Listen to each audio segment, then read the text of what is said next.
السلام عليكم ورحمة الله وبركاته.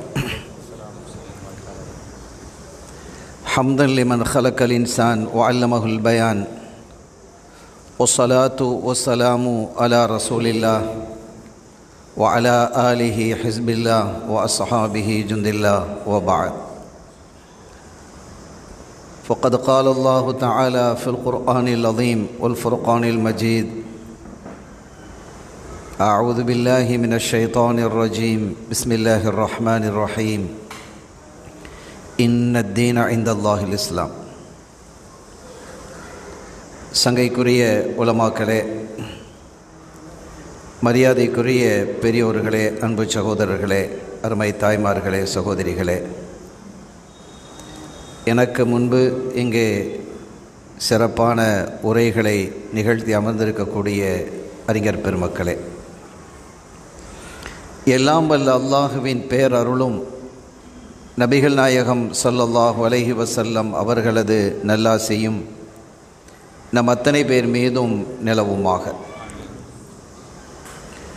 அல்லாஹும் அவரது ரசூலும்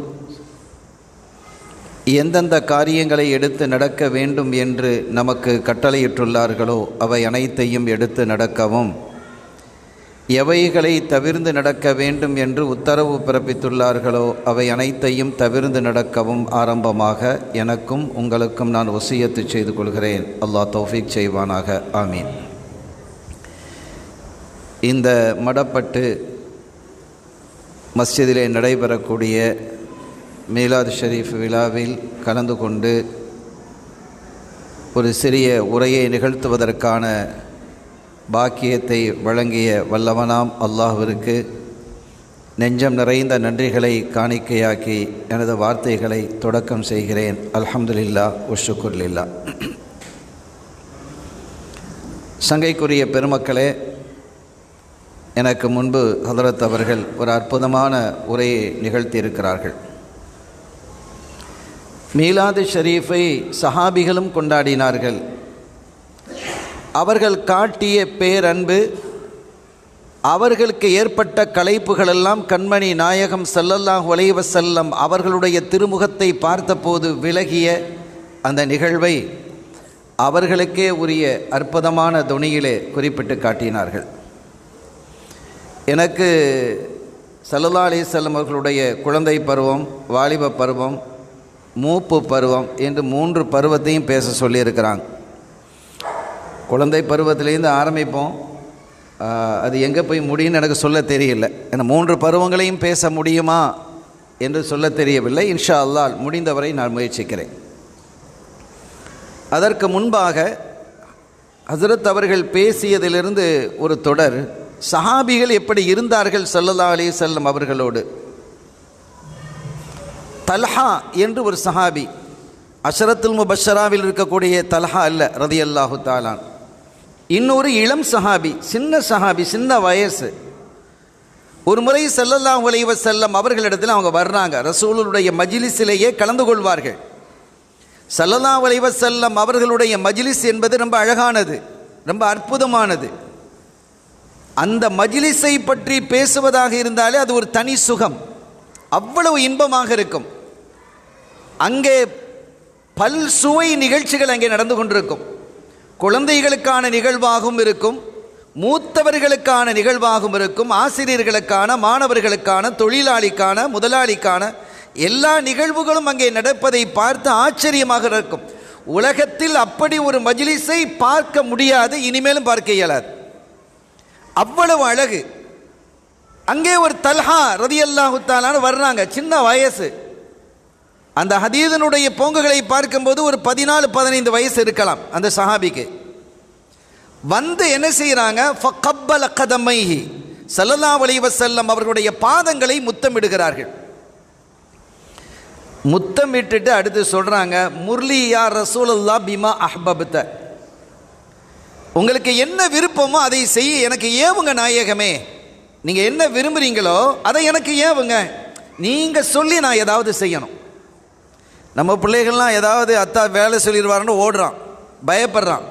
ஆனால் ஸல்லல்லாஹு அலைஹி வஸல்லம் அவர்களிடத்திலே அந்த சஹாபி வந்து நாயகமே எனக்கு நீங்கள் ஏதாவது சொல்லுங்கள், ஏதாவது ஏவுங்கள், நான் அதை செய்ய விருப்பப்படுகிறேன், எனக்கு நீங்கள் சொல்லுங்க, நான் செய்யணும் அப்படின்னு அவங்களுக்கு ஒரு ஆசை.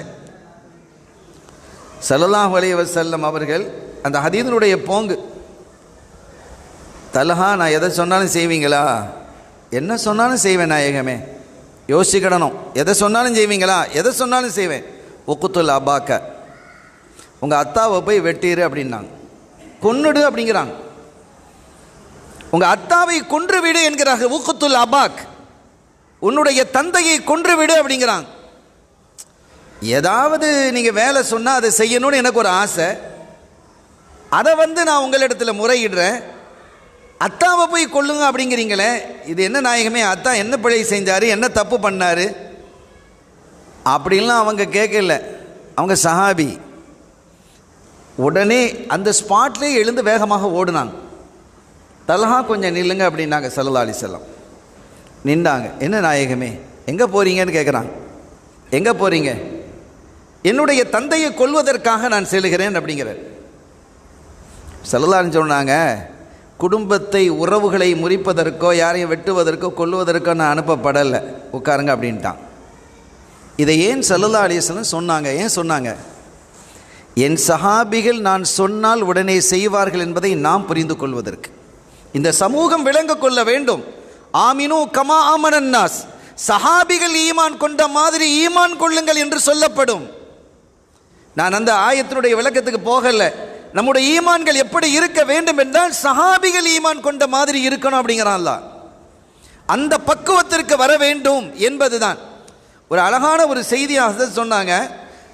சித்திக் நாயகம் பிறந்ததோ, உமர் ரலியல்லாஹு தஆலா உஸ்மான் ரலியல்லாஹு பிறந்ததோ ஒரு சாதாரண ஒரு பிறப்பல்ல, அல்லாஹ் தேர்வு செய்து இவர்களோடு பிறக்கணும் அப்படின்ட்டு.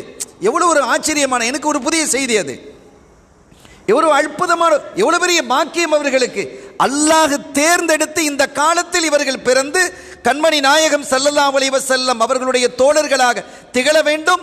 உலகத்தில் வாழும் அத்துணை பேருக்கும் இவர்கள் வழிகாட்டுதலாக இருக்கணும். அவங்க தான் முன்மாதிரி. அந்த சஹாபிகளை முன்மாதிரி ஆக்கிறோம். என்னுடைய நபியினுடைய சஹாபிகளை மாதிரி, தோழர்கள் மாதிரி உலகத்தில் யாரும் இருக்கக்கூடாது. யாரும் இல்லை. எந்த நபியினுடைய தோழர்களும் இப்படி இருந்ததில்லை. அப்படி உருவாக்கினான் ரப்புல் ஆலமீன் அல்லாஹ் ஜல்ல ஷானஹு வ தஆலா. அந்த சஹாபிகள் அப்படி உருவாக்கி இருக்கிறான். இப்ப பாருங்க, எந்த கேள்வியும் கேட்காமல் உடனடியாக போறாங்க, உடனடியாக ஓடுறாங்க. ஒரு சஹாபி ஸல்லல்லாஹு அலைஹி வஸல்லம் ஃபஜ்ருக்கு வீட்டை விட்டு வெளியில் வர்றாங்க. இப்போ வீட்டு வாசப்படியில் ஒருத்தர் படுத்து கிடக்கிறாங்க, தலை இருக்கு. அவங்க ஹாதிம் தான், அவங்களுடைய ஹாதிம் பணியாளர். தட்டி எழுப்புனா, என்ன இங்கே படுத்து கிடக்கிறீங்க?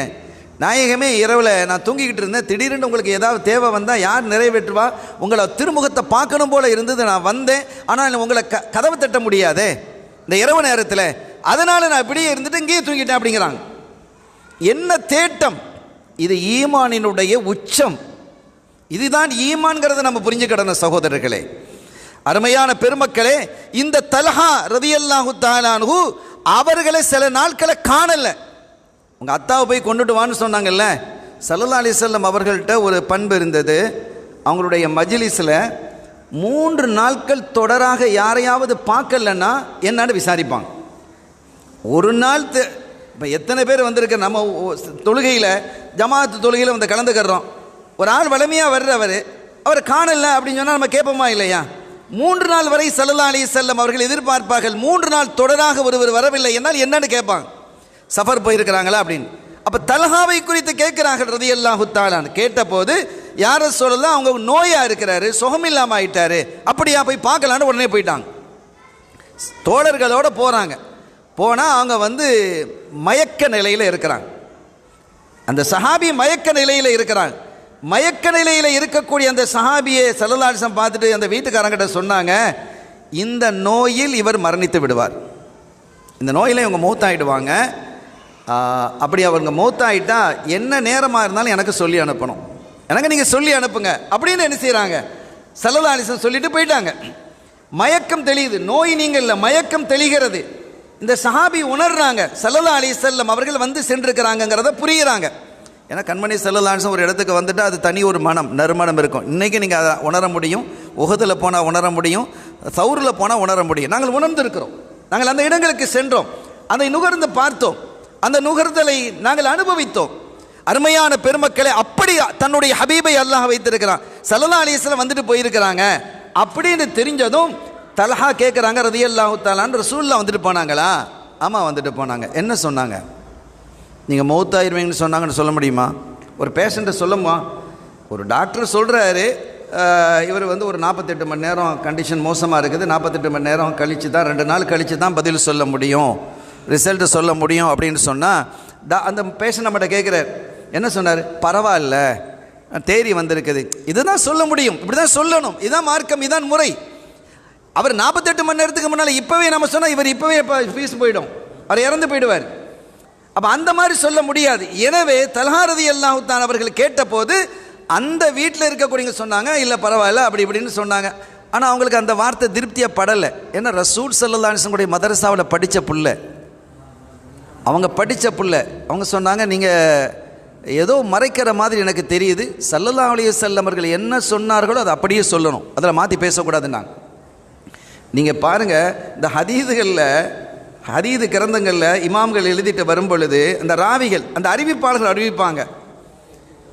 இப்போ கஅத உட்கார்ந்தான், ஜலச உட்கார்ந்தான், இந்த ரெண்டுமே அமர்ந்தான். கஅத அமர்ந்தான், உட்கார்ந்தான், இதில் என்ன வித்தியாசம் இருக்குது? ரெண்டும் ஒன்று தானே. வந்தார், உட்கார்ந்தாரு, அமர்ந்தார், எதையும் சொல்லிட்டு போகலாம். ஸல்லல்லாஹு அலைஹி வஸல்லம் அவர்கள் கஅதன்னு சொன்னால் கஅதன்னு தான் சொல்லுவாங்க, ஜலசன்னு சொல்ல மாட்டாங்க. ஜலசன்னு சொல்லியிருந்தால் ஜலசங்கிற வார்த்தையை தான் சொல்லுவாங்க, கஅதன்னு சொல்ல மாட்டாங்க.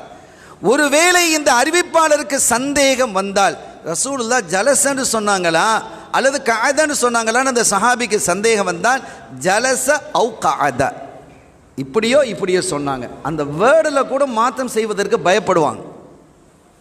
அந்த அளவிற்கு ஸல்லல்லாஹு அலைஹி வஸல்லம் அவர்களுடைய வார்த்தைகளும் செயல்பாடுகளும் துல்லியமாக அடுத்தவர்களிடத்தில் போய் சேர வேண்டும் என்பதில் கண்ணும் கருத்துமாக இருந்தவர்கள் சஹாபிகள்.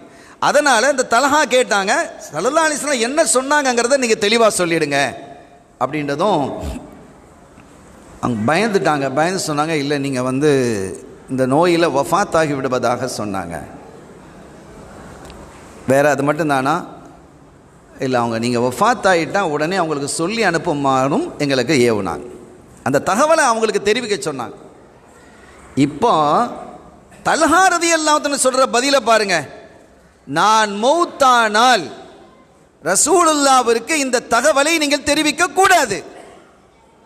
எப்படி இருக்கு? நம்ம எப்படி பார்க்கறது இதை? நான் மௌத்தானால் இந்த தகவலை நீங்கள் அவர்களுக்கு தெரிவிக்க கூடாது, தகவலை நீங்கள் சொல்லாதீங்கிறாங்க. அறிஞர்கள் விளக்கம் எழுதுகிறார்கள். ஏன் தெரியுமா? ஸல்லல்லாஹு அலைஹி வஸல்லம் அவர்களுடைய வார்த்தைகளை கிரகிக்கக்கூடிய ஆற்றல் தல்ஹா ரலியல்லாஹு அன்ஹுக்கு இருந்தது, அந்த பிள்ளைக்கு இருந்தது. அவங்க உணர்ந்துக்கிட்டாங்க, இது நடுநிசையில் தான் நம்முடைய ரூஹு போகும், ராத்திரி மௌத்தாயிடுவோம், அதனால தான் எந்த நேரமாக இருந்தாலுங்கிற ரசூல் சொல்லி இருக்கிறாங்க என்பதை உணர்ந்து கொண்டு நம்முடைய மௌத்துக்கு ஜனாசாவிற்கு ரசூலுல்லாஹி ஸல்லல்லாஹு அலைஹி வஸல்லம் வந்து தொழு வச்சு அது பெரிய பாக்கியமா இல்லையா? எவ்வளோ பெரிய பாக்கியம்! முனாஃபிக்குகளே தன்னுடைய ஜனாசாவுக்கு ரசூல் தொழு வைக்கணும்னு விரும்பினாங்க. அப்போ சஹாபிகளுக்கு எவ்வளோ பெரிய விருப்பம் இருக்கும். ஆனால் அப்படி ஒரு விருப்பம் சஹாபிகள், எல்லா சஹாபிகளுக்கும் இருந்தது, தல்ஹாக்கு இல்லையா? இருந்தது. ஸல்லல்லாஹு அலைஹி வஸல்லம் அவர்கள் தன்னுடைய ஜனாசாவிற்கு வந்து தொழுதால் அது பெரும் பாக்கியம் என்பது தல்ஹா ரலியல்லாஹு அன்ஹு அவர்களுக்கு தெரியும். ஆனால் ஏன் சொன்னாங்க தெரியுமா? நடுநிசையில் ரசூலுல்லாஹ் தூங்கிட்டு இருக்கும்போது அவங்கள போய் டிஸ்டர்ப் பண்ணிட்டு இங்கே கொண்டு வர்றது. இந்த ஏரியா வந்து யூதர்கள் நிறைந்த பகுதி, அதனால் அவங்க வந்து எப்பண்டா ரசூல் இந்த பக்கம் வரமாட்டாங்க, டிஸ்டர்ப் பண்ணலாம், அவங்கள கொல்லலாம் அப்படின்லாம் திட்டம் போட்டுக்கிட்டு இருக்கிறாங்க. என்னுடைய ஜனாசாவிற்கு வருகை தரக்கூடிய ஸல்லல்லாஹு அலைஹி வஸல்லம் அவர்களுக்கு என் மூலமாக ஒரு சங்கடம் ஏற்பட்டு விடக்கூடாது. அப்போ தனக்கு கிடைக்கக்கூடிய பாக்கியத்தை விட ஸல்லல்லாஹு அலைஹி வஸல்லம் அவர்களுடைய பாதுகாப்பே பெரியது என்று கருதியவர்கள் சஹாபிகள். எவ்வளோ பெரிய ஆச்சரியம் பாருங்கள். அதே மாதிரி மூத்தாயிட்டாங்க, நாட்டில் அடக்கிட்டாங்க. தகவல் காலையில் போச்சு, ஸல்லல்லாஹு அலைஹி வஸல்லம் உடனே அங்கேருந்து வந்துட்டாங்க. வந்து ஜனாசாவுக்கு பக்கம், அந்த கபருக்கு பக்கத்தில் நின்று துவா செஞ்சாங்க. உலகத்தில் அப்படி ஒரு துவாவை நாம் பார்க்க முடியாது. ஸல்லல்லாஹு அலைஹி வஸல்லம் அந்த மாதிரி துவாவை யாருக்கும் செய்யவில்லை. அல்லாஹும்மல் கத்தல்ஹா, அல்லாஹும்மல் கத்தல்ஹா, இறைவா நீ தல்ஹாவை சந்திப்பாயாக, இறைவா நீ தல்ஹாவை சந்திப்பாயாக. வ அந்த தல்ஹக்கு இலைஹி வஹுவ யத்ஹக்கு இலைக்கா, எப்படி அந்த சந்திப்பு இருக்குன்னு தெரியுமா? இந்த பள்ளிவாசலை கட்டுறோம், பள்ளிவாசலை கட்டுறதுக்காக வேண்டி ஒரு செல்வந்திட்ட போகிறோம், போயிட்டு வந்த பிறகு உதவிக்காண்டி போயிருக்கிறோம். போனீங்களே எப்படி அப்படின்னு கேட்குறாங்க.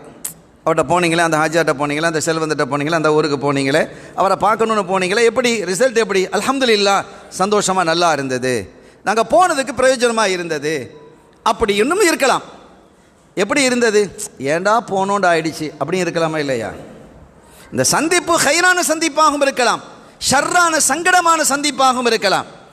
இப்போ அல்லாஹ் இந்த சந்திப்பை எப்படி வைக்க வேண்டும் என்பதை ரசூல் ஸல்லல்லாஹு அலைஹி வஸல்லம் அவர்கள் பிரார்த்திக்கிறார்கள்.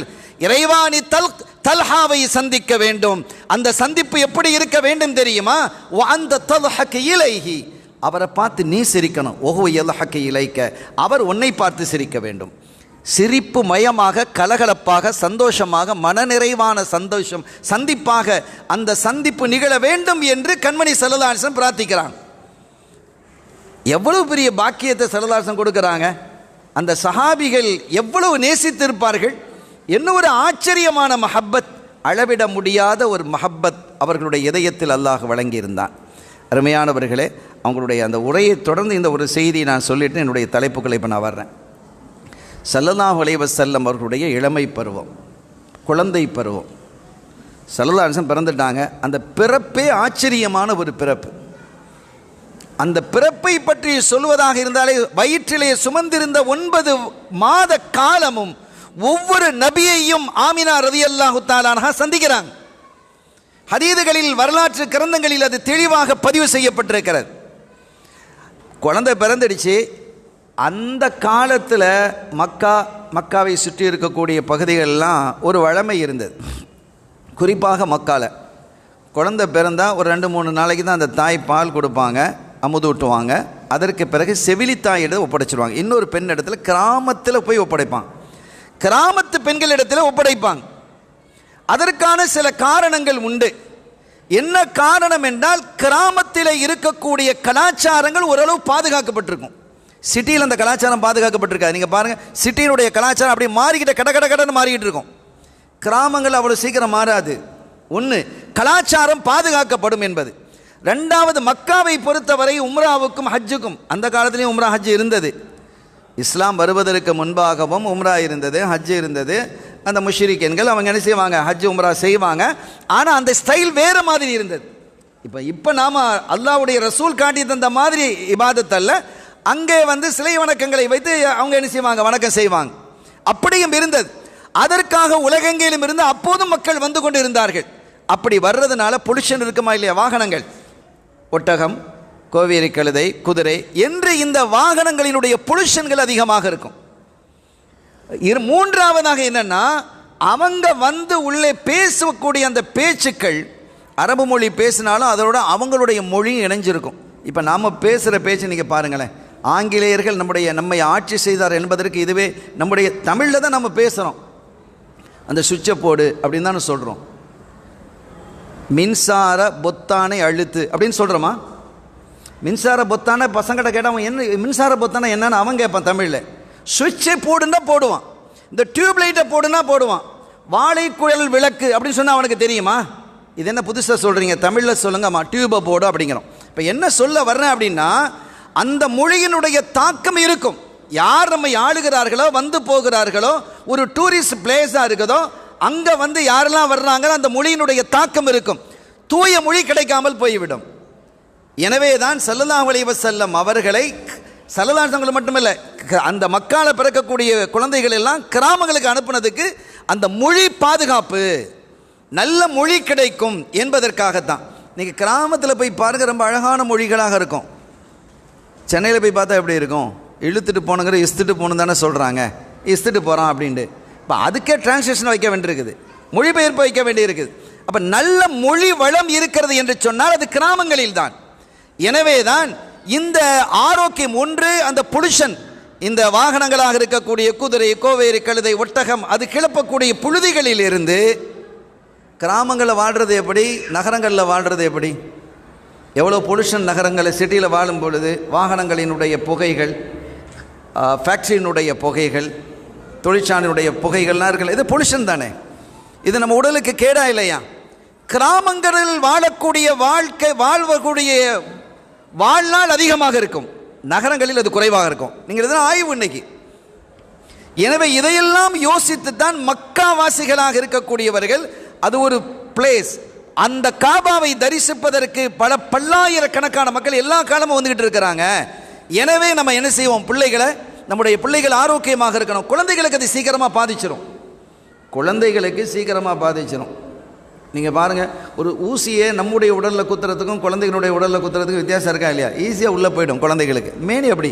அதே மாதிரி தான் கண் திருஷ்டியும் நம்மை சீக்கிரம் பாதிப்பதை விட குழந்தைகளுக்கு சீக்கிரமாக பாதித்து விடும். அது கண் திருஷ்டியை பற்றி எழுதுவாங்க, அல்ல ஐனு ஹக்குன், அது ஹதீது இருக்கிறது. அப்போ குழந்தைகளை சீக்கிரமாக இந்த கண் திருஷ்டிகள் பாதித்து விடுகிறது. என்ன அழகா இருக்கு அப்படின்னு தான் சொல்லுவாங்க. மனசுல ஹசதை வச்சுட்டுலாம் பேசுறது இல்லை, அவ இயல்பாக சொல்லுவாங்க. அது கூட பாதிக்கும். கண்ணு அவ்வளோ ஒரு சக்தி வாய்ந்தது. அது குறித்து நிறைய இமாம்கள் அற்புதமான விளக்கங்களை எழுதியிருக்கிறாங்க. அந்த துறைக்கு நான் போகலை. எனவே இந்த பிள்ளைகளினுடைய பாதுகாப்பு கருதி தான் குழந்தைகளை கிராமங்களில் ஒப்படைப்பாங்க. இப்போ ஸல்லல்லாஹு அலைஹி வஸல்லம் பிறந்திருக்கிறாங்க. அங்கே ஒரு கிராமத்திலிருந்து மக்கள் வர்றாங்க, ஒட்டகங்களில் குதிரைகளில் வர்றாங்க. குழந்தைகளை அங்கே என்ன குறிப்பிட்ட காலத்தில் எல்லாரும் சேர்ந்து வருவாங்க. சேர்ந்து மக்களை குழந்தை தாங்கன்னு கேட்குறாங்க. பல குழந்தைகளை பெற்றுட்டாங்க. கடைசியாக வர்றது யார்? ஹலீமா அம்மையார். ஸல்லல்லாஹு அலைஹி வஸல்லம் பால் ஊட்டிய ஹலீமா அம்மையார் இருக்கிறாங்களே, அவங்க கடைசியாக சேர்றாங்க. காரணம் என்னென்னா, அவங்களுடைய கணவரோடும் அவங்களுடைய பிள்ளையோடும் வர்றாங்க. வாகனம் படுமோசமான வாகனம், அது நொண்டி அடித்து தான் வருது. ரெண்டாவது, அதுக்கு சரியான உணவு இல்லை, பசியோடு வருது. பசியோடு இருக்கும்போது வேகமாக ஓட முடியாது. இங்கே எல்லா குழந்தைகளையும் எடுத்துட்டாங்க. எல்லா செவிலி தாய்களும் ஸல்லல்லாஹு அலைஹி வஸல்லம் வீட்டு கேள்விப்பட்டு அங்கேயும் வர்றாங்க. விசாரிக்கும் போதே அந்த பிள்ளைக்கு அத்தா இல்லை அப்படின்னு க்ளோஸ் பண்ணிட்டு போயிடுவாங்க, வேணாண்டு போயிடுவாங்க. ஏன் தெரியுமா? வர்றவங்க வசதி படைத்தவங்க இல்லை, கிராமத்திலேருந்து வர்றாங்க. இங்கே அத்தா இருந்தால்தான் அவங்க ஏதாவது கொடுப்பாங்க, இந்த வளர்க்குறதுக்கு ஒன்றதுக்கு ஏதாவது கொடுப்பாங்க. ஒரு அனாதை பிள்ளை என்றால் தனக்கு சரியாக கிடைக்காது அப்படிங்கிற திங்கிங் அவங்களுக்கு இருந்தது. அதன் காரணத்தினால் பிள்ளையை விட்டுட்டு போயிடுவாங்க. இப்படி வந்தவர்கள் அத்தனை பேரும் ஆமீனா அம்மையார் வீட்டுக்கு வந்தாங்க, ரலியல்லாஹு தன் வீட்டுக்கு வந்தாங்க. இந்த பிள்ளையை வேணான்னு தான் போனாங்க. யார் உட்பட கடைசியாக வந்த ஹலீமா அம்மையார் பார்த்துட்டு, அனாதையா, பிள்ளை அத்தா இல்லையா அப்படின்னு திரும்பி போயிட்டாங்க. இப்போ எல்லாருக்கும் குழந்தை கிடச்சிருச்சு, இவங்க மட்டும்தான் இல்லை. வந்தவங்க அவ்வளோ பேருக்கும் இருக்குது, இவங்களுக்கு மட்டுமே இல்லை. அல்லாஹ் எப்படி வச்சுருக்கிறான்னு பாருங்கள். அப்போ அவங்களுடைய கணவர் சொன்னார், ஹலீமா, நம்ம ஏன் சும்மா திரும்பி போகணும், பரவாயில்ல, சும்மா திரும்பி போகிறதுக்கு அந்த பிள்ளையை தூக்கிட்டு போயிடலாம். இப்படித்தான் வந்தாங்க. திருப்பி அந்த பிள்ளையை என்ன செஞ்சிட்டாங்க, வாங்கிட்டு போனாங்க. இந்த ஒரு காரணத்திற்காகத்தான் ஏன் ரப்புல் ஆலமீன் அறிஞர்கள் எழுதுகிறார்கள், ஹலீமா அம்மையாரிடம் ஒப்படைத்தான் அப்படிங்கிறத எழுதுறாங்க. எத்தனையோ பேர் வந்திருக்கிறாங்க, இவங்களை தாமதமாக வர சொல்லி அவங்க கையில் ஒப்படைக்கிறது. அதுவும் அவங்கெல்லாம் ரிஜெக்ட் பண்ணிட்டு போனது பிறகு, ஹலீமா அம்மையாரும் வேணாண்டு போனதுக்கு பிறகு திருப்பி கொண்டு வந்து ஒப்படைக்கிறான். அல்லாஹ் ஒப்படைக்கிறான்னு சொன்னால், என் பிள்ளைய என்னுடைய ஹபீப் ஸல்லல்லாஹு அலைஹி வஸல்லம் அவர்களினுடைய மகத்துவத்தை அவங்க விளங்குறதுக்கு பின்னால் அது ஒவ்வொரு செய்தியாக வருகிறது. அப்போ அந்த குழந்தையை என்ன செய்றாங்க, கொடுக்குறாங்க.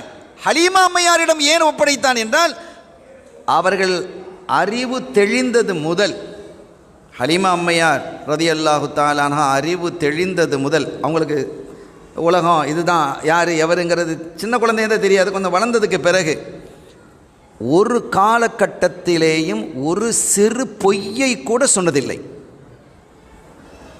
என் ஹபீபுக்கு பால் கொடுக்கக்கூடிய ஒரு பெண்மணி எப்படி இருக்க வேண்டும் என்பதை அல்லாஹ் தேர்வு செய்கிறான். ஒரு சிறு பொய்யை கூட பேசி இருக்கக்கூடாது. அவங்களுடைய நாவு முழுக்க முழுக்க ஹக்கிலேயே இருக்க வேண்டும். அப்படிப்பட்ட ஒரு பெண் தான் என் ஹபீபுக்கு அமுதூட்ட வேண்டும் என்று அல்லாஹ் விரும்பி ஹலீமா அம்மையாட்ட ஒப்படைக்கிறான்.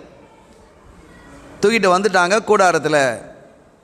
அப்போ எல்லாரும் கேட்குறாங்க, என்ன அந்த அனாதை பிள்ளையை நீ வாங்கிட்டு வந்தா? நாங்களாம் அதை போயிட்டு தான் வந்தோம், வேணான்னு வந்தோம். அவங்கள மற்றவங்களாம் சொல்கிறாங்க, வேற இல்லைம்மா, அதனால் நான் எடுத்துகிட்டு வந்தேன் அப்படின்னு. இவங்களுக்குடைய மார்பிலையும் அதிகமாக பால் சுரக்காது. பிள்ளை இருக்குது, பால் சுரக்கணும், என்ன செய்யணும், இவங்க சாப்பிடணும். இல்லை, ஒரு தாய் சாப்பிட்டா தானே, தாய் நல்லா உண்டாதான் அந்த குழந்தைகளுக்கான பாலை கொடுக்க முடியும், உணவை கொடுக்க முடியும், அமுதை கொடுக்க முடியும். அப்படி ஒரு பசியோடும் உணவு சரியாக இல்லாத பட்சத்திலையும் இவங்களுக்கு அமுது சுரப்பதற்கு எங்கேருந்து பால் சுரக்கும்? அந்த மாதிரி ஒரு நிலைமையில் இவங்க வறுமையில் இருந்தாங்க. ஏற்கனவே அவங்க வீடுகளில் சில ஆடுகளும் ஒட்டகங்களுக்கு எல்லாம் மெலிஞ்சு எலும்புந்தோலுமாக தான் இருக்கும். அவங்களுக்கு தேவையான பால் ஆட்டிலிருந்தோ ஒட்டகத்திலிருந்தோ கிடைக்கவில்லை. இந்த இருக்கிற ஒட்டகத்தில் இதுதான் பரவாயில்ல, அதுவும் நொண்டி அடித்து கடைசியாக வந்து சேர்ந்து இந்த பிள்ளை எடுத்துகிட்டு வந்திருக்கிறாங்க. தன்னுடைய கூடாரத்துக்கு வந்தபோது தன்னுடைய மார்பில் அந்த பிள்ளையை என்ன செய்கிறாங்க, சாய்க்கிறாங்க.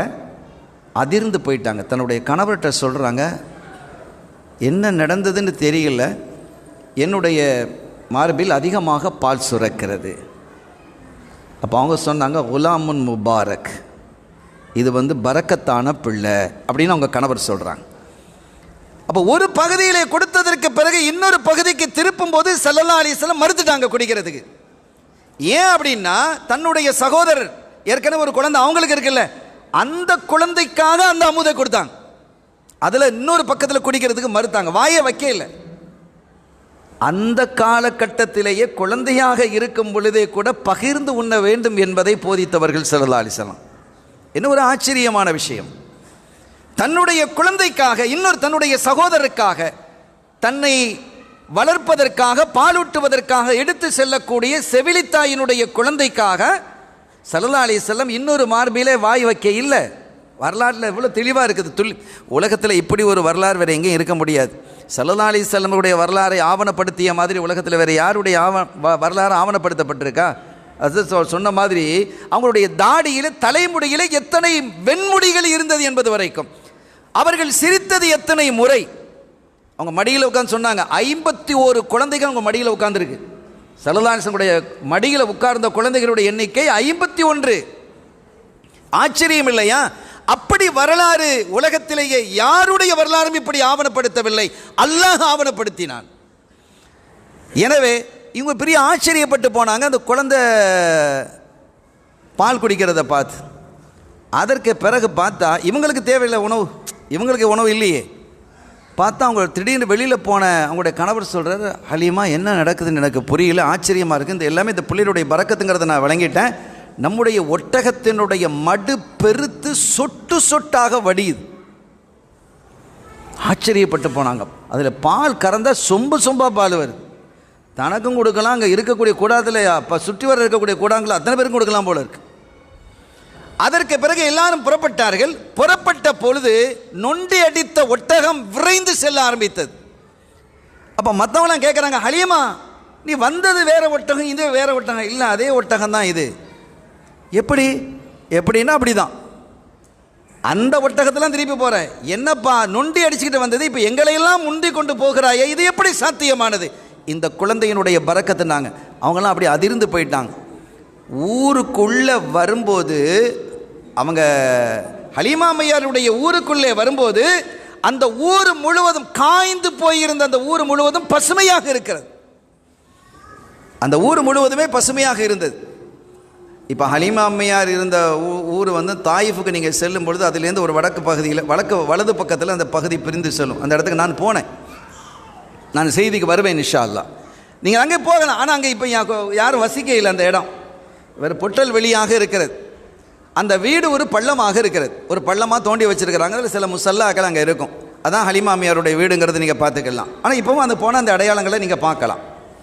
அருமையான பெருமக்களே, ஸல்லல்லாஹு அலைஹி வஸல்லம் அவர்கள் வரும் பொழுது அந்த இடம் முழுவதும் பசுமையாக ஆகிவிட்டது.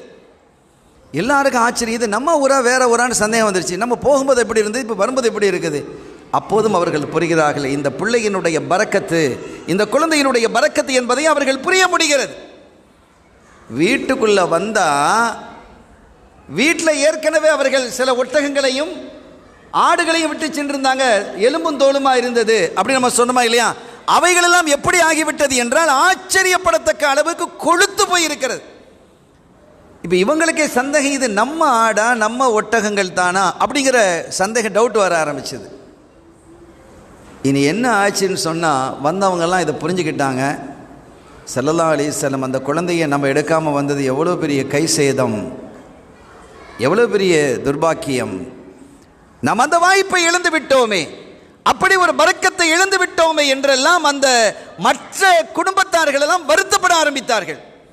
அதற்கு பிறகு செல்வம் கொட்ட ஆரம்பித்தது.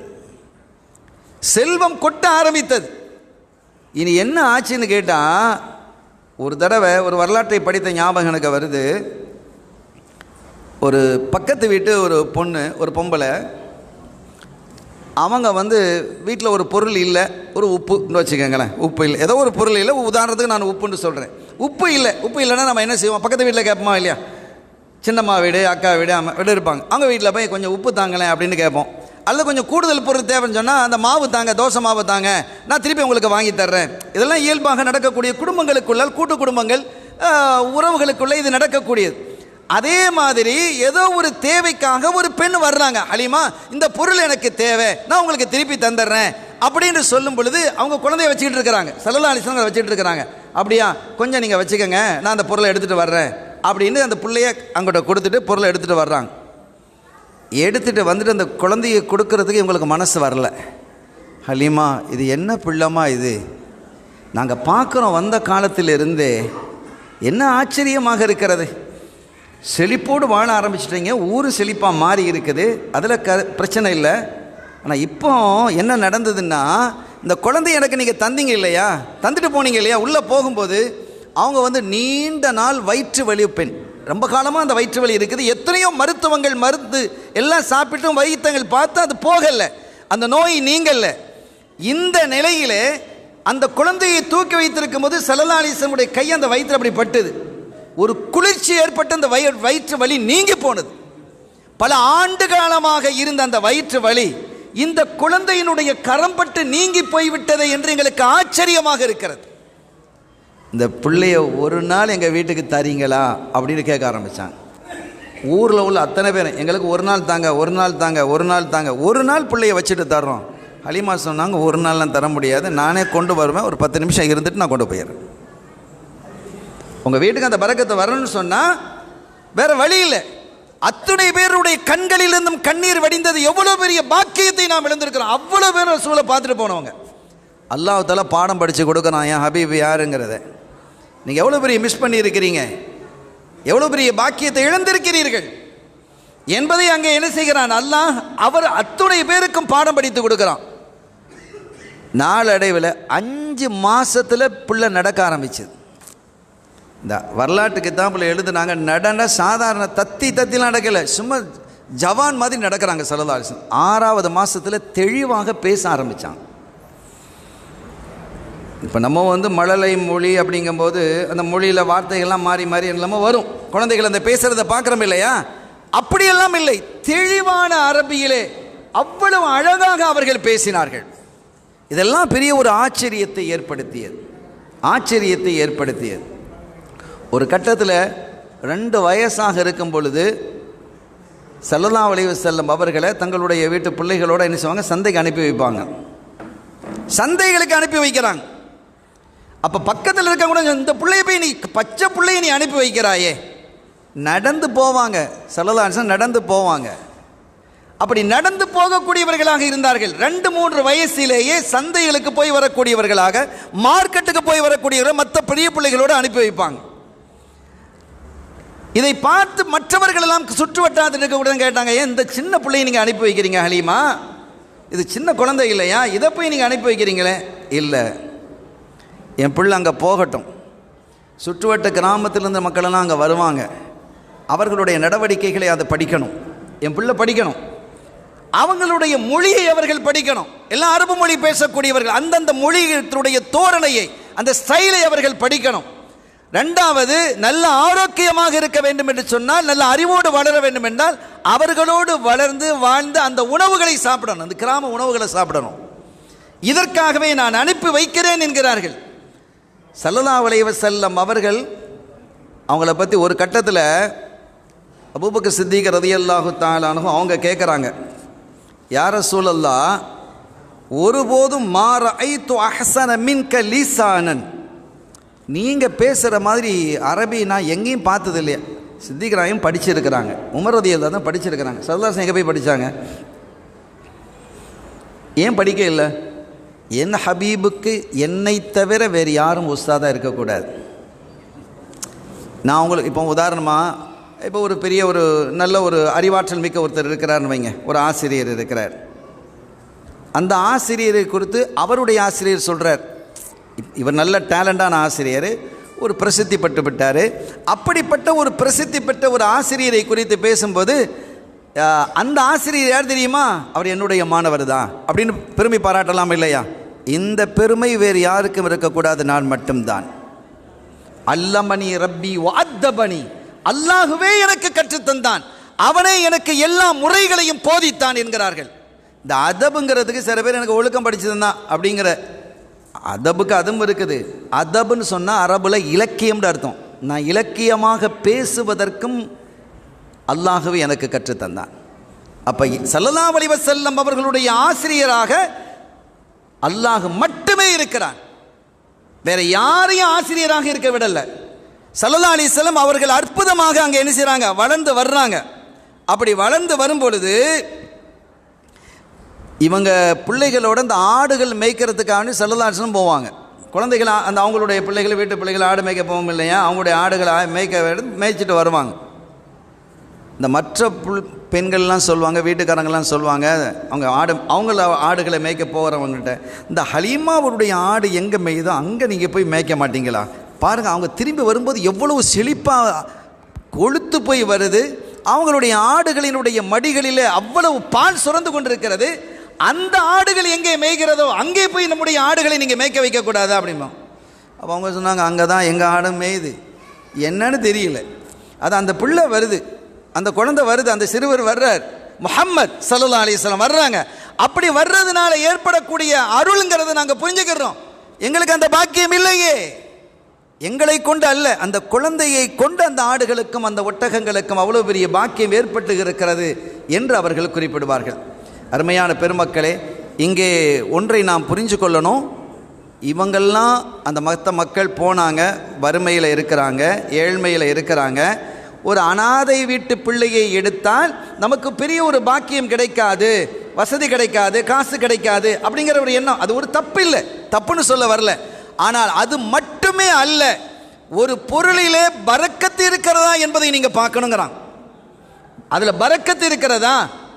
இப்போ வியாபாரம் ஸல்லல்லாஹு அலைஹி வஸல்லம் சொல்கிறாங்க, ஒரு வியாபாரம் நீங்கள் விற்கிறீங்க, ஒரு வியாபாரம் நீங்கள் விற்கிறீங்க, 100 ரூபாய்க்கு நீங்கள் வாங்கியிருக்கிறீங்க, அதை ஒரு 150 ரூபாய்க்கு விற்கணும்னு நீங்கள் நினச்சா அது தப்பில்லை, அது பிழை இல்லை. ஆனால் முதல் வியாபாரம் ஒருத்தர் வந்து உங்கள்கிட்ட கேட்கும்போது எனக்கு 115 ரூபாய்க்கு இதை தாங்கன்னு நீங்கள் கேட்குறாங்க. உங்களுடைய டார்கெட் 150, உங்களுடைய டார்கெட் 150, 150க்கு நீங்கள் விற்கணும்னு நினைக்கிறது அது தவறல்ல, மார்க்கத்தில் அனுமதிக்கப்பட்டது தான். ஆனால் இந்த முதல் வியாபாரம் முத்து வியாபாரம் தமிழில் சொல்லுவாங்க, இது தமிழில் ஹதீதிலே அது இருக்குது. முதல்ல உங்களுக்கு லாபத்தோடு வியாபாரத்தை கேட்டு வருவார்கள், ஆனால் கொடுத்துருங்கிறாங்க ஸல்லல்லாஹு அலைஹி வஸல்லம், அதில் பரக்கத்து இருக்குதுங்கிறாங்க. நீங்கள் 150இல் விற்று 50 ரூபாய் லாபம் பார்ப்பதை விட ஸல்லல்லாஹு அலைஹி வஸல்லம் அவர்கள் சொன்னார்கள், பரக்கத்து இதில் இருக்கிறது. முதல் வியாபாரத்தில் உங்களுக்கு லாபத்தோடு தானே வருது. 95 ரூபாய் கேட்டால் நீங்கள் கொடுக்க வேணாம், 100 ரூபாய் கேட்டால் கொடுக்க வேணாம், அசலுக்கு கேட்டால் உங்களுக்கு 15 ரூபாய் லாபம் இருக்கிறதா, 10 ரூபாய் லாபம் இருக்கிறதா, கொடுத்துருங்க, அதில் பரக்கத்து இருக்குதுங்கிறாங்க. பரக்கத்தை நாடுங்கள், நிச்சயமாக அந்த 15 ரூபாய் 15 லட்சமாக மாற்றி தரும். அந்த 50 ரூபாய் ஒரு வேளை உங்களுக்கு நோயை தந்து மருத்துவத்திற்கு போய் செலவாகிடும். அப்படிலாம் இருக்குது. இந்த நம்பிக்கை நமக்கு வரணும். ஸல்லல்லாஹு அலைஹி வஸல்லம் அவருடைய கவுலில், அவங்களுடைய சொல்லில் அந்த நம்பிக்கை பிறக்கணும். அதுதான் அன்று நடந்தது. அவங்கெல்லாம் அந்த பணத்தை மட்டும் பார்த்தார்கள், இந்த பாக்கியத்தை இழந்தார்கள். நாம் இந்த குழந்தையை தூக்கி வந்திருக்க கூடாது, நானும் போய் பார்த்துட்டு வந்தனே, கடைசியில் இப்படி விட்டுட்டு வந்துட்டேனே என்று வருத்தப்படக்கூடியவர்களாக தான் அந்த பெண் மக்கள் எல்லாம் இருந்தார்கள், அந்த குடும்பங்கள் இருந்தது. ஸல்லல்லாஹு அலைஹி வஸல்லம் அங்கே வாழ்ந்துட்டு வர்றாங்க. அப்படி வாழ்ந்துட்டு வரும் பொழுது அவங்க என்ன செய்வாங்கன்னா, அங்கே காலையில் எழுந்து விரைந்து செல்வார்கள், ஓடுவாங்க. ஸல்லல்லாஹு அலைஹி வஸல்லம் ஓடுவாங்களாம். ஓடுதல் என்பது இந்த காலையில் அந்த எக்ஸசைஸ், ஓடுதல் என்பது அவர்களுக்கு பிரியமானது. விரைந்து ஓடுவார்கள். வரலாற்று ஆசிரியர்கள் எழுதுவார்கள், அவர்களை பிடிக்கிறதுக்காக அவருடைய சகோதரன் போவாங்க, போக முடியாதுங்கிறாங்க. ஒரு இலக்கை அடையாளம் வைத்து அதை ஓடிவிட்டு திரும்பி வரும் பொழுது மற்றவர்கள் அந்த இலக்கை அடைந்திருக்க முடியாது என்று எழுதுகிறாங்க. அவ்வளவு ஆரோக்கியமாக அவர்கள் வாழ்ந்தார்கள், ஆரோக்கியத்தை பேணினார்கள். இந்த உடல் பயிற்சியை அவர்கள் விரும்பினார்கள். ஒரு கட்டத்தில் தெரியும் தானே, ஹதீஸில் வருது இல்லை, ஸல்லல்லாஹு அலைஹி வஸல்லம் அவர்கள் மதீனா ஷரீஃபிலிருந்து ஒரு பிரயாணம் போகும்போது தனியாக ஆயிஷா நாய் அவங்களும் போகும்போது நம்ம 2 பேருக்குள்ள ஓட்டப்பந்தயம் வச்சுக்கலாமான்னு கேட்டாங்களா இல்லையா? ஓட்டப்பந்தயம் வச்சு யார் முந்தின? ஸல்லல்லாஹு அலைஹி வஸல்லம் முந்தினாங்க. அடுத்த தடவை யார் முந்தினா? ஆயிஷா நாயகி முந்தினாங்க. ஆயிஷா நாயகி முந்த முடியுமா? ரசூலுல்லாஹ் முந்த முடியுமா என்ன? ஒருபோதும் முந்த முடியாது. ஸல்லல்லாஹு அலைஹி வஸல்லம் அவர்கள் அவங்க என்ன செஞ்சாங்க? முந்த வச்சாங்க. அவங்களுக்கு தன்னுடைய மனைவிக்கு ஒரு சந்தோஷத்தை தர வேண்டும், அதற்கு இது சரியாகிவிட்டது ஆயிஷா என்று ஒரு சந்தோஷத்தை கொடுப்பது, மனைவியினுடைய இதயத்தில் ஒரு சந்தோஷத்தை ஏற்படுத்துவது இபாதத்து என்பதை தெளிவுபடுத்துவதற்காக. நீங்கள் என்னுடைய சமூகம் சண்டை சச்சரவு இல்லாமல் மனைவியோடு விட்டு கொடுத்து வாழ வேண்டும். ரசூலுல்லாஹ் முந்த முடியுமா? ருக்கானான்னு ஒருத்தர் வர்றார். ருக்கானாங்கிறது ஒருத்தர் வர்றார். அவர் மல்யுத்த வீரர்.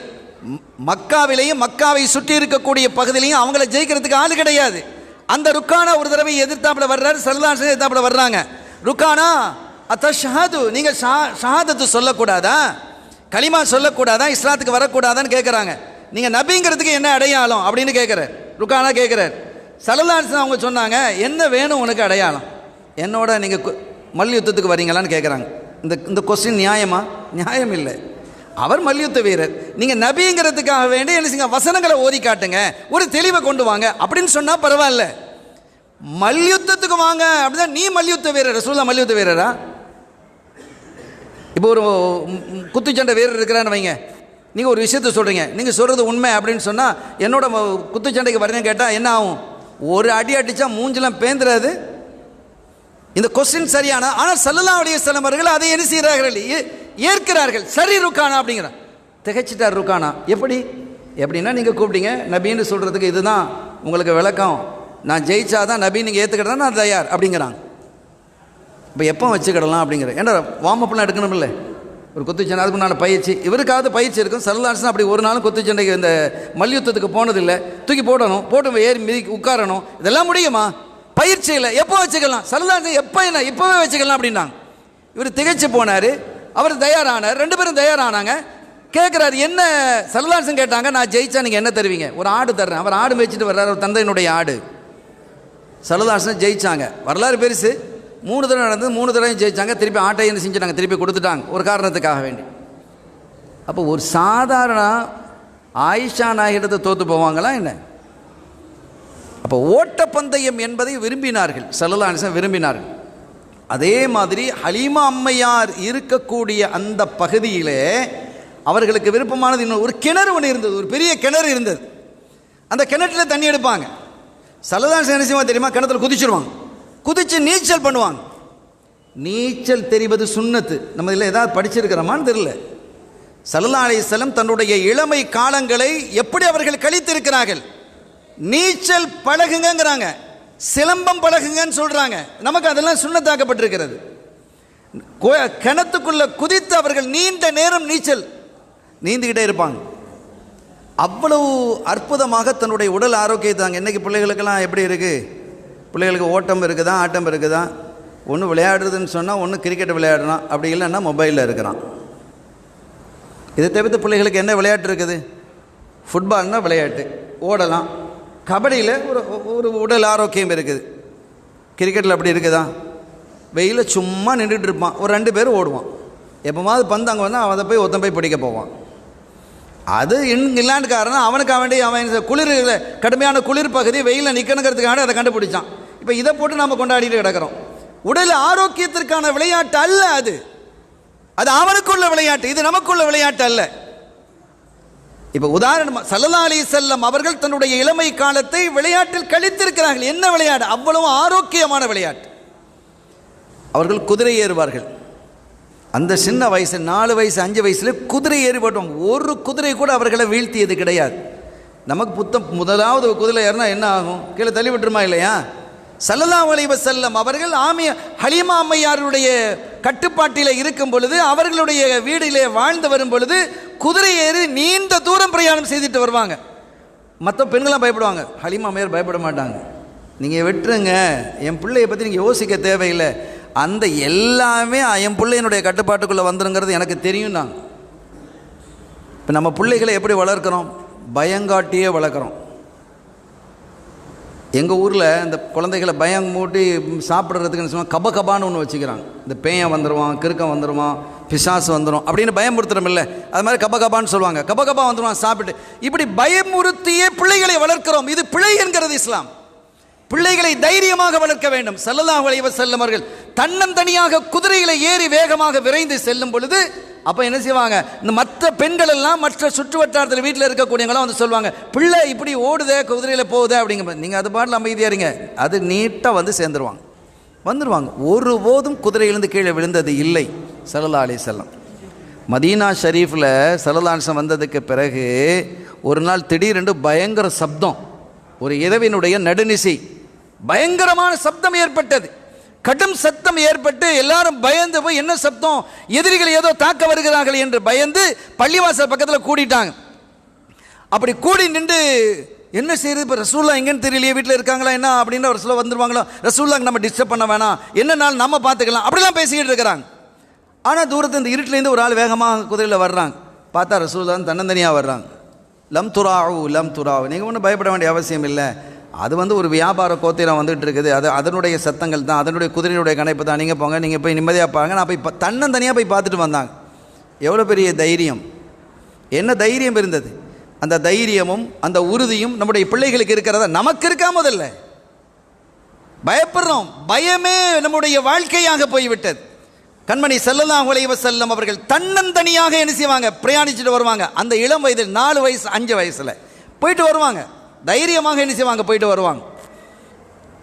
அதோடு மாத்திரமல்லாமல் அம்பு எய்வது, குறிப்பாத்து அம்பு எய்வது அவங்க ரொம்ப பிரியமானது. ஸல்லல்லாஹு அலைஹி வஸல்லம் அவர்களுக்கு அந்த இளம் வயசில் பிரியமானதுன்னா அவங்க துல்லியமாக அம்பு எய்வாங்க அந்த காலத்தில். ஆக நீச்சல் பழகி இருக்கிறாங்க, குதிரையேற்றம் பழகி இருக்கிறாங்க, நடந்து வேகமாக விரைந்து ஓடி இருக்கிறார்கள், அதே மாதிரி அம்பு எய்திருக்கிறார்கள். இவைகளெல்லாம் ஸல்லல்லாஹு அலைஹி வஸல்லம் அவர்களுடைய இளம் வயதிலே அவர்களுக்காக ஏற்பட்ட பயிற்சி. உடல் ஆரோக்கியத்தை அப்படி வைத்திருக்க வேண்டும் என்று அன்னை ஹலீமா அவர்களும் விரும்பினார்கள், என் பிள்ளை நல்ல ஆரோக்கியமாக இருக்கணும் அப்படின்ட்டு. அந்த மாதிரி ஒரு நிகழ்வுகள்லாம் அற்புதமாக. ஒரே ஒரு தடவை ஸல்லல்லாஹு அலைஹி வஸல்லம் குதிரையில் கீழே விழுந்திருக்கிறாங்க. அவங்களுடைய வாகனத்துலேருந்து ஒரு தடவை ஹதீதில் வருது, மதீனா ஷரீஃபில் வச்சு ஒரு பிரயாணம் போயிட்டு வரும் பொழுது ஒரு தடவை குதிரை ரொம்ப அப்படி பயங்கரமாக துடிச்சிருச்சு. துடிச்சு ஸல்லல்லாஹு கீழே விழுந்துட்டாங்க, ஒரு காயமும் பட்டது. அந்த ஒரு தடவை கீழே விழுந்தாங்க. அப்போ அவங்க கேட்டாங்க, இந்த இடத்துல கபர்கள் இருக்கான்னு கேட்டாங்க. அப்போ அந்த இடத்துல கபர்கள் இருந்தது, நாயகமே இருக்குது. இதெல்லாம் ரொம்ப இஸ்லாத்துக்கு முன்னால் உள்ளவங்க. அவர்கள் வேதனை செய்யப்படுவதை பார்த்து இந்த குதிரை மிரண்டு விட்டது, அதனால் தான் இது மிரண்டது, இல்லைன்னா என்னுடைய குதிரை அப்படி மிரளாதுங்கிறாங்க ஸல்லல்லாஹு அலைஹி வஸல்லம். என்னுடைய குதிரை மிரளவில்லை, அந்த அதாபை பார்க்கிறது. இப்போ ஜின்னு மனிதனுக்கு தவிர கபரில் நடக்கக்கூடிய அதாபுகள்லாம் மற்றவங்களாம் பார்ப்பாங்க. அப்படிப்பட்ட ஒரு ஆற்றல் மிகுந்தவர்களாக, வலிமை மிகுந்த, சில சமயங்களில் சஹாபிகள் சொல்கிறாங்க, யுத்த களங்களில் கடும் தாக்குதல் நடந்து கொண்டிருக்கும் போது ஸல்லல்லாஹு அலைஹி வஸல்லம் முதுகுக்கு பின்னால் நாங்கள் போய் நிற்போங்கிறாங்க. அவர்களுடைய முதுகுக்கு பின்னால் போய் நாங்கள் நிற்போம் என்கிறார்கள். அந்த அளவிற்கு வலிமையாக இருந்தவர்கள், இந்த சமூகத்திற்கு வலிமையை போதித்தவர்கள். வலிமையாக இருக்கணும் அப்படின்னாங்க, நீங்கள் ஒற்றுமையாக இருக்கணும், வலிமையாக இருங்க, உங்களுடைய உடலை ஆரோக்கியமாக நீங்கள் பார்த்துக்கங்க. ஆயிஷா நாய் கேட்குறாங்க ரலியல்லாஹு தஆலா அன்ஹா, யார சொல்லலாம், லைலத்துல் கத்ர் இரவு எது என்று நான் அறிந்தால் அதில் என்ன கேட்கணும் அப்படிங்கிறப்ப ஃபஸாலில்லாஹல் ஆஃபியா, அல்லாஹ்விடத்தில் ஆரோக்கியத்தை கேளுங்கிறாங்க. என்னுடைய சமூகம் ஆரோக்கியமாக இருக்க வேண்டும். இந்த ஆரோக்கியத்தை பற்றி எவ்வளவு செய்திகள் இருக்கிறது. அப்படி விரும்பினார்கள் ஸல்லல்லாஹு அலைஹி வஸல்லம். ஹலீமா அம்மையார் இடத்துல அப்படி வாழ்ந்து வரக்கூடிய அந்த இளமை காலம், இந்த இளமையை மட்டும்தான் நான் பேசிக்கிட்டு வர்றேன். இளமை காலத்தில் எதையாவது ஒன்று ஒரு அளவாவது நிறைவாக பேசணுங்கிறதுக்காக அங்கே கொஞ்சம் வச்சு எதுவும் இல்லாமல் போயிடக்கூடாதுங்கிற ஒரு அச்சம். அப்போ வளர்ந்து வரும்போது ஒரு நாள் திடீரென்று பிள்ளையை கொண்டு வந்துட்டாங்க. ஸல்லல்லாஹு அலைஹி வஸல்லம் ஒரு குறிப்பிட்ட காலம் அவங்களுக்கு கொடுத்துருப்பாங்க, இத்தனை வருஷ காலம் அப்படின்ட்டு. இவங்க இடையில வந்து அவங்க பார்த்துட்டு போவாங்க, அல்லது இவங்க கொண்டு போய் காட்டிட்டு கொண்டு வருவாங்க. ஒரு 6 மாதத்துக்கு இடையில, ஒரு 8 மாதத்துக்கு இடையில பிள்ளைய போய் தாயிட்ட போய் காட்டிட்டு வருவாங்க. இது எல்லா குழந்தைகளுக்கும் உள்ள விஷயந்தான் இது. அப்போ தான் காட்டிட்டு போயிருக்கிறாங்க. திடீரென்று என்ன செய்கிறாங்க, ஸல்லல்லாஹு அலைஹி வஸல்லம் 5 வயசு முடிஞ்சு 6 வயசு நெருங்கி இருக்கக்கூடிய அந்த காலகட்டத்தில் திடீர்னு அந்த பிள்ளையை கொண்டு வந்து ஒப்படைக்கிறாங்க. இந்த பிள்ளையை பிடிங்க, நான் வேணாம் நான். அப்போ ஆமினா நாயை கேட்குறாங்க, என்ன ஆச்சு, இப்போ தானே கொண்டு வந்து பிள்ளையை காட்டிட்டு போனீங்க, எங்களுக்கு இன்னும் ஒரு வருஷம் அந்த பிள்ளை இருக்கிறதுக்கான பிள்ளை பாக்கியத்தை தாங்கன்னு நீங்கள் கேட்டிங்களே, 1 மாதம் கூட ஆகலை, திருப்பி கொண்டு வந்துட்டீங்களே, என்ன ஆச்சு, ஏதாவது பிரச்சனையா அப்படின்னு கேட்கும்போது, ஆமாம் ஒரு பிரச்சனை நடந்தது, எங்களுக்கு பயமாக ஆகிவிட்டது. என்னன்னு கேட்குறாங்க.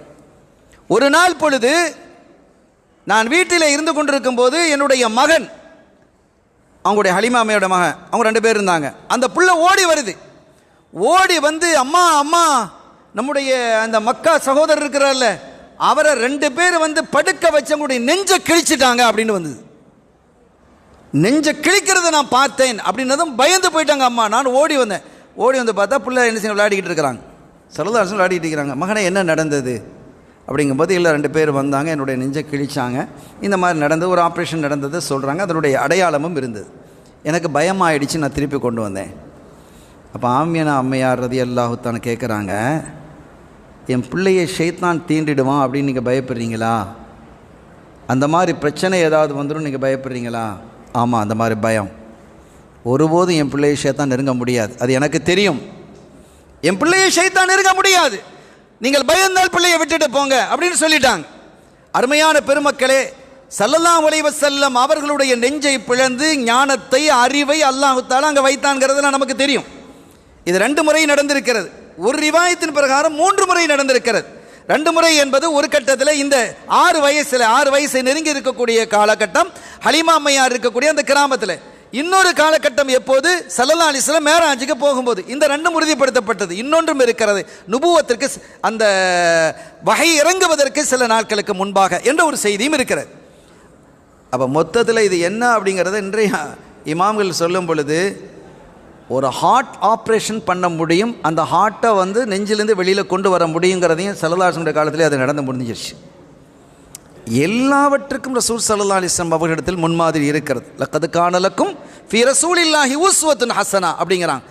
இப்போ நீங்கள் இப்போ போனாலும், இப்போ நான் அதை சொல்ல வர்றேன், இப்போ நீங்கள் அந்த ஹலீமா அம்மையார் வாழ்ந்த இடத்திற்கு நீங்கள் போதாலும் ஸல்லல்லாஹு அலைஹி வஸல்லம் அவர்களுடைய நெஞ்சு பிளக்கப்பட்ட அந்த இடத்தில் மட்டும் வட்டமாக நீங்கள் பாருங்கள், ஒரு செடிகள் இன்றைக்கும் பசுமையாகவே இருக்கும், இன்றைக்கும் இருக்குது. மற்ற இடங்கள்லாம் காஞ்சி போயிருக்கும், அந்த ஒரு இடம் மட்டும் அப்படி ஒரு வட்டமாக பசுமையாக சில செடிகள் அப்படியே இருக்கும். அந்த இடம் தான் ஸல்லல்லாஹு அலைஹி வஸல்லம் அவர்களுடைய நெஞ்சு பிளக்கப்பட்ட இடம். நீங்கள் இன்றைக்கி போனாலும் அதை பார்க்கலாம்.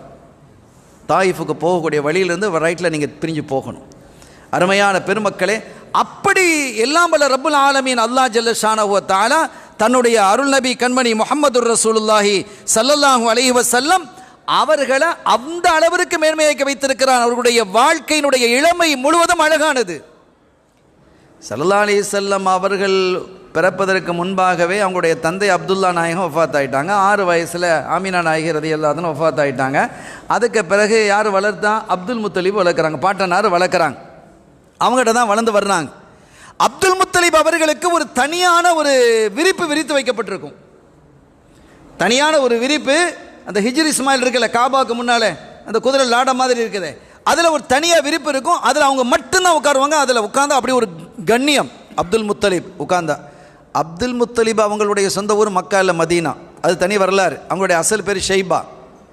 அப்துல் முத்தலிபினுடைய அத்தா ஹாஷிம் வந்து மதீனா ஷெரீஃபில் ஒரு கல்யாணம் முடிச்சிருந்தாங்க. கல்யாணம் முடிச்சு ஒரு பிள்ளை பிறந்தது. அந்த பிள்ளை தான் ஷைபா.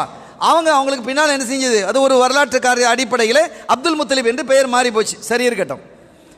அருமையான பெருமக்களே, அப்துல் முத்தலிப் அப்படி உட்கார்ந்தா அப்படி கண்ணியம், அப்படி ரொம்ப கௌரவமாக இருப்பாங்க, வக்காரத்தாக இருப்பாங்க. பார்க்கறதுக்கு அப்படி ஒரு திகைப்பாக இருக்கும். அவ்வளோ அழகு, அவ்வளோ நெடுன்னு இருப்பாங்க. இப்போ இந்த அப்துல் முத்தலிப் அவன் அந்த இடத்துல யாரும் உட்கார மாட்டாங்க, ஸல்லல்லாஹு அலைஹி போய் உட்காந்துருவாங்க. பிள்ளையை என்ன செய்வாங்க? நகட்ட பார்ப்பாங்க. விட்டுருங்க, இன்னலி இப்னி ஷஅனன், என்னுடைய பிள்ளைக்கு ஒரு அற்புதமான ஒரு பெரிய எதிர்காலம் இருக்கிறது, அவர்கிட்ட ஒரு பெரிய சக்தி இருக்கிறது. அங்கே வரக்கூடிய பிரச்சனைகளுக்கெல்லாம் அப்துல் முத்தலிப் தீர்வு காணும் பொழுது ஸல்லல்லாஹு அலைஹி அப்படி கூர்ந்து கவனிச்சுட்டு இருப்பாங்க. இதெல்லாம் ஆச்சரியப்படுவாங்க. இந்த பிள்ளை என்ன செய்ய, ஒரு 6-6.5 வயசு பிள்ளை என்ன செய்யணும்? விளையாடணும், ஆடணும், எல்லா பிள்ளைகளும் விளையாடிக்கிட்டு இருக்கும்போது இங்கே வழங்கக்கூடிய தீர்ப்பை கூர்ந்து கவனிக்கிறார்களே, இந்த பிள்ளை கூர்ந்து கவனிக்குதே என்று எல்லாருமே ஆச்சரியப்படுவாங்க. ஆகவே என்னுடைய பிள்ளையை நீங்கள் விட்டு விடுங்கள், அந்த விரிப்பிலிருந்து அவரை அகற்றி விடாதீர்கள் என்பார்கள். கண்ணியத்திற்குரிய பெருமக்களை, ஒரு கட்டத்தில் யூதர்கள் ஸல்லல்லாஹு அலைஹி வஸல்லம் கடத்திட்டு போயிட்டாங்க. வவஜதக ضالன் ஃபஹதா, அல்லாஹ் குர்ஆனில் சொல்கிறான். இந்த லால்லன்கிறதுக்கு அறிவு கட்டவனும் சில பேர் என்ன செய்யலாம், நீங்கள் வந்து தப்பான பாதையில் இருந்தீங்க, அல்லாஹ் உங்களுக்கு வழிகான். ரசூலை பாய் தப்பான பாதையில் இருந்து யாரும் சொல்ல முடியுமா? எந்த நபியாவது சொல்லலாமா? என்ன துணிச்சல் இவர்களுக்கு? அப்படி பேச முடியுமா? ஒரு நபியை சொல்ல, இறை தூதரை பார்த்து நீங்கள் தவறான வழியில் இருந்தீங்க லலாலத்தில் இருந்து சொல்ல முடியுமா? ஒரு கட்டத்தில் யூதர்கள் பார்த்தாங்க, இந்த பிள்ளையினால் நம்முடைய மார்க்கம் பாதிக்கப்பட்டு இவர் கொண்டு வரக்கூடிய மார்க்கம் வளர்ந்து விடுமோ. ஏன்னா ஸல்லல்லாஹு அலைஹி வஸல்லம் அவர்களை பற்றி உண்டான எல்லா அடையாளங்களும் அவங்களுடைய வேதங்களில் இருந்தது, தௌராத்தில் இருந்தது, இன்ஜீலில் இருந்தது. எனவே அதை புரிந்து கொண்டு இதுதான் அப்படின்னு சொல்லி ஒருத்தர் கடத்திட்டு போயிட்டாங்க. பிள்ளைய தேடப்பட்டது. அப்துல் முத்தலிப் என்ன செஞ்சாங்க, உடனே எல்லா இடத்துக்கும் ஆள் அனுப்பி பிள்ளையை கொண்டு வாங்கன்னு சொல்லி பிள்ளையை மீட்டு வரப்பட்டது. அதைத்தான் அல்லாஹ் சொல்கிறான், வஜதக பாலன் ஃபஹதா, நாயகமே நீங்கள் ஒரு தடவை ஊரை விட்டு தொலைந்து போனீர்கள், அல்லாஹ் அவங்களை திருப்பி கொண்டு வரலையான்னு கேட்டுறான். எதுக்கு இவன் என்ன விளக்கம் கொடுக்குறான் பாருங்கள். அது என்ன சபப் நுஸூல்னு அது பார்க்குறது இல்லையா. எல்லாருமே ஆலிமா இருக்கான், குர்ஆன் ஓத தெரியாதவனும் பெரிய ஆலிமா இருக்கிறான். என்ன ஆச்சரியம் இது. இந்த சமூகம் எங்கே எதை நோக்கி பயணிக்கிறது. கண்மணி நாயகம் ஸல்லல்லாஹு அலைஹி வஸல்லம் அவர்களுக்காக ஹஜ்ரத் அவர்கள் சொன்ன மாதிரி ஒரு நிமிஷத்தை ஒரு நொடியை கழித்தாலும் அது இபாதத். நீங்கள் உட்கார்ந்துருக்கிற அத்தனைக்கான கூலி நீங்கள் ஆகிரத்தில் பெறுவீங்க இன்ஷா அல்லாஹ். அந்த பாக்கியம் இது ஒரு பெரும் பாக்கியம். அருமையானவர்களே, அவர்களுடைய இளமை காலம் என்பது ரொம்ப அழகானது, ரொம்ப ஆச்சரியமானது. இளமையிலேயே அவர்கள் ஆடு மேய்த்தார்கள். அதில் பல்வேறு நிகழ்வுகள் அங்கே நடந்திருக்கிறது. அதையெல்லாம் விரிவிப்பதற்கான நேரமில்லை, எனக்கு தரப்பட்ட நேரம் நிறைவு பெற்று விட்டது. சங்கைக்குரியவர்களே, இதுக்கு மேலே நான் நீட்டிக்கிட்டு போக முடியாது. ஏன்னா இது ஒரு பசிக்கிற நேரம். பசிக்கிற நேரத்தில் பேசாதீங்க, பசிக்கிற நேரத்தில் தீர்ப்பு செய்யாதீங்க, அதை ரசூல் சொல்லியிருக்கிறாங்க. நீங்கள் பசியோடு இருக்கும்போது தீர்ப்பு செய்யாதீர்கள் என்கிறாங்க. எவ்வளவு அற்புதமான ஒரு உளவியல் சார்ந்த விஷயங்கள் அவைகள் எல்லாம். எனவே அதையும் நாம் பேணி என்னுடைய உரையை நான் நிறைவு கொண்டு வருகிறேன். ஸல்லல்லாஹு அலைஹி வஸல்லமுடைய இளமை காலத்தினுடைய ஒரு பகுதியை நான் பேசியிருக்கிறேன். இனி வாலிப பருவம், இனி மூத்த பருவம் இருக்கிறது. இந்த ஒரு பருவத்திலேயே நடந்த நிகழ்வுகள் எத்தனையோ நமக்கு படிப்பினையது. நம்முடைய பிள்ளைகளை தைரியமாக வளர்க்கணும், நல்ல பயிற்சிகளை கொடுக்கணும், நல்ல உணவுகளை கொடுக்கணும். ஸல்லல்லாஹு அலைஹி நல்ல உணவுகளை தான் சாப்பிடுவாங்க, நல்ல உணவுகளை சாப்பிடுவாங்க. சில உணவுகளை அப்படியே ஒதுக்கிடுவாங்க. ஆரோக்கியம் இப்போ நம்ம அப்படிலாம் இல்லையே. கண்ட உணவுகள்லாம் ஃபாஸ்ட் ஃபுட்டுன்னு சொல்லி நம்ம பிள்ளைகளை எதையில்லாமல் திண்டு உடலுக்கு நோய்களை உருவாக்கிக்கிட்டு இருக்கிறாங்க. ஆக நல்ல உணவுகளை இந்த சமூகம் சாப்பிட வேண்டும் என்று விரும்பினார்கள். நல்ல ஆரோக்கியத்தோடு இருக்க வேண்டும், நல்ல வலிமையோடு இந்த பிள்ளையினுடைய சமூகம் இருக்குன்னு விரும்பினாங்க. மூசா அலைஹிஸ்ஸலாம் அவர்களை, ஷுஐப் அலைஹிஸ்ஸலாம் அவர்களுடைய பிள்ளைகள், பொம்பளை பிள்ளைகளை வந்து சொல்லும்போது இன்னுகுல கவியும் அமீன், மூசா அலைஹிஸ்ஸலாம் பற்றி சொல்லும்போது கல்யாணம் முடிக்க விரும்புகிறாங்க. என்ன சொன்னாங்க, ரெண்டு விஷயத்தை சொல்கிறாங்க. ஒரு கணவர் எப்படி இருக்க வேண்டும் என்று ஒரு பெண் விரும்புவாள் என்றால் ரெண்டு விஷயத்தை குறிப்பாக்கிறான். அல்லாஹ் குர்ஆனில் சொல்கிறான், அவர் நல்ல ஆரோக்கியமானவர், வலிமையானவராகவும் இருக்கிறார், இன்னொன்று நம்பிக்கையானவராகவும் இருக்கிறார். இந்த ரெண்டும் ஒரு பெண் அதிகமாக விரும்பக்கூடிய விஷயம் அப்படிங்கிறான். இப்போ என்னுடைய சமூகம் நல்ல ஆரோக்கியமாக இருக்கணும், வலிமையாக இருக்கணும், சக்தி மிகுந்ததாக இருக்க வேண்டும் என்று கண்மணி ஸல்லல்லாஹு அலைஹி வஸல்லம் அவர்கள் குழந்தையாக இருக்கக்கூடிய காலகட்டத்திலே இந்த சமூகத்திற்கு பாடம் படிச்சிருக்கிறாங்க. அத்தகைய வல்லலம் கண்மணி நாயகம் முஹம்மதுர் ரசூலுல்லாஹி ஸல்லல்லாஹு அலைஹி வஸல்லம் அவருடைய பிறந்தநாள் விழாவிலே கலந்து கொண்டு உரை நிகழ்த்தக்கூடிய பாக்கியத்தை தந்தமைக்கு அல்லாஹ்வுக்கு நான் நன்றி செலுத்தி, என்னை அழைத்ததற்காக உங்கள் எல்லோருக்கும், குறிப்பாக இந்த நிர்வாகத்துக்கும் நன்றியை செலுத்தி அல்லாஹ் இந்த மஜ்லிஸை கபூல் செய்வானாக. ஆரோக்கியமாக, ஒற்றுமையாக கண்மணி ஸல்லல்லாஹு அலைஹி வஸல்லம் அவர்கள் மீது நெஞ்சம் நிறைந்த பிரியத்தோடு வாழக்கூடியவர்களாக அல்லாஹ் என்னையும் உங்களையும் நம்மை சார்ந்தவர்களையும் நம் சமூகத்தையும் நம்முடைய சந்ததிகளையும் அல்லாஹ் அருள் வாலிப்பானாக. பிஹக்கி ஹபீபிஹி ஸல்லல்லாஹு அலைஹி வஸல்லம். எல்லாம் வல்ல அல்லாஹ்வின் அருளையும் ஸல்லல்லாஹு அலைஹி வஸல்லமுடைய ஷஃபாத்தையும் பெறுவோமாக. வாய்ப்பளித்தமைக்கு நன்றி. வ ஆகிரு தஅவானா அல்ஹம்துலில்லாஹி ரப்பில் ஆலமீன். வஸ்ஸலாமு அலைக்கும் வரஹ்மத்துல்லாஹி வபரகாத்துஹு.